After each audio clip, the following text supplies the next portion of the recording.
ಶ್ರೀ ಶಂಭುಲಿಂಗೇಶ್ವರ ಜಾತ್ರಾ ಮಹೋತ್ಸವ ಸುಕ್ಷೇತ್ರ ದಿಗ್ಗಾಂವ್ ತಾಲೂಕು ಚಿತ್ತಾಪುರ ಜಿಲ್ಲಾ ಕಲಬುರಗಿ.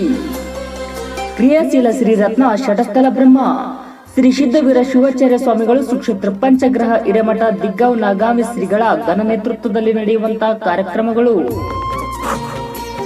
ಗುರುವಾರ ದಿನಾಂಕ 2/5/2024 ಸಂಜೆ 5 ಗಂಟೆಗೆ ನಂದಿ ಕೋಲು ಹಾಗೂ ಪಲ್ಲಕ್ಕಿ ಉತ್ಸವ ಪೂರ್ವಂತರೊಂದಿಗೆ ಜರುಗುವುದು. ಶುಕ್ರವಾರ ದಿನಾಂಕ 3/5/2024 ಬೆಳಗ್ಗೆ 7 ಗಂಟೆಗೆ ಅಗ್ನಿ ತುಳಿಯುವ ಕಾರ್ಯಕ್ರಮ. ಸಂಜೆ 4 ಗಂಟೆಯಿಂದ ಕುಂಭ ಕಳಸ ಮಾಯಾ ಮರ್ತಪ ಪುರವಂತರ ಮೆರವಣಿಗೆಯೊಂದಿಗೆ ಶ್ರೀ ಶಂಭುಲಿಂಗೇಶ್ವರ ದೇವಾಲಯಕ್ಕೆ ಬಂದು ತಲುಪುವುದು. ಸಂಜೆ 6:30ಕ್ಕೆ ಭವ್ಯ ರಥೋತ್ಸವ ನಡೆಯಲಿದೆ. ರಾತ್ರಿ 10 ಗಂಟೆಯಿಂದ ಗೀಗೀಪದ ಕಾರ್ಯಕ್ರಮ ನಡೆಯುವುದು. ಪ್ರಕಟಣೆ ಶ್ರೀ ಶಿವಶರಣಪ್ಪ ಉಡುಗಿ ಮುಕ್ಕಂ ದಿಗ್ಗಾಂವ್. ಸರ್ವರಿಗೂ ಹೃದಯ ಪೂರ್ವಕ ಸ್ವಾಗತ.